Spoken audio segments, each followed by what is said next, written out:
Hi everybody, this is Mr. Ivan sharing the results of my 20% project. The beginning of the project, my goal was to solve a Rubik's Cube in under 5 minutes. And my original theory was that I could use trial and error. So I would just try to come up with any way that I possibly could in order to solve it and see how close I got to the end result, see if I could maybe find out some sort of pattern. And it seemed like I could get one face complete, solve almost the second face, but then the next step that I would take, it would wreck everything that I had done.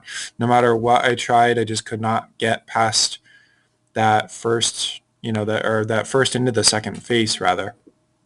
And so I started researching methods. I found the Rubik's website, watched a few YouTube videos, and it turns out that there's over 42 quintillion different possibilities for solving this thing, and only one is going to get you the correct answer. So would have driven myself nuts potentially for years trying to come up with a solution for solving it. On the Rubik's website, there was a solution guide which takes you through advanced algorithms for every single step of the way. So that ended up being the main way that I got this thing solved.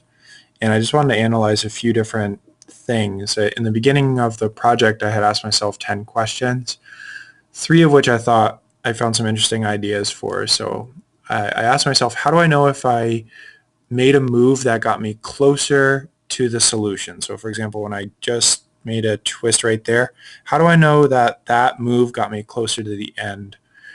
And the reality is that you have to look at the cube for a particular point to see, what do I have to do next? What's the next step?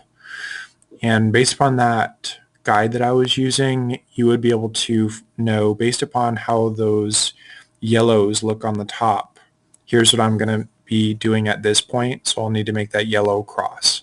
Now that I have my yellow cross, what am I going to be doing next?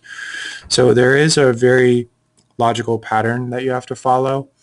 And I asked myself, is it possible to solve this cube in under 5 minutes? Because I had given myself a goal of 5 minutes. I actually did accomplish that goal several times. I think in this video I solved it in under it's like 4 minutes and 50 seconds about. Um, I had a student in class, I've seen him solve it in, on average, it takes him about a minute. I've seen him solve it in under 30 seconds. So I'm sure that there is a way to solve it faster than I have. Um, as far as challenges, that's probably one of the things that challenged me the most, that the algorithms that I was using were very complicated. So complicated that in the limited time frame that I had for this project, I did this over 5 weeks. I wasn't able to fully memorize all of the algorithms that went into this. So it did make me stop. I would pause occasionally, like how I'm doing now, and try to think about what the next step would be in the algorithm. And he said that that ultimately slows you down because you need to be knowing what to do automatically. And he had just, had all of these algorithms memorized from doing this thousands and thousands of times. So I'm sure that that's something that I could get better at over time when I keep practicing this, but that was definitely something that I, found as a challenge. I was just over reliant on that guide. As far as successes, I think that increased speed and agility over time. In the very beginning, when I was first starting to solve this thing, it was taking me forever. It was just painfully slow. One rotation, I didn't want to turn it in the wrong way, thinking that, oh, I'm going to wreck it, and I was trying to be perfect.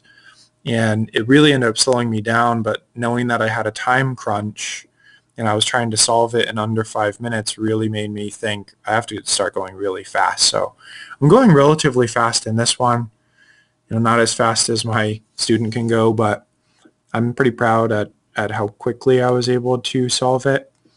And I think that most of this process, if not all of it, has really stuck with me.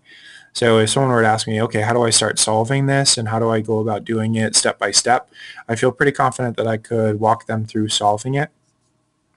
And then I just want to chat really quick about the 20% project idea. I really enjoyed this project because I got to show how I was able to learn something in a fairly limited period of time, and how I was able to how I was able to go about starting to solve the problem.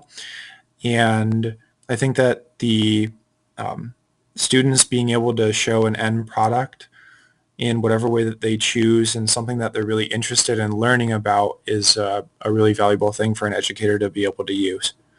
Thanks again for watching. This has been Mr. Ivan. Take care.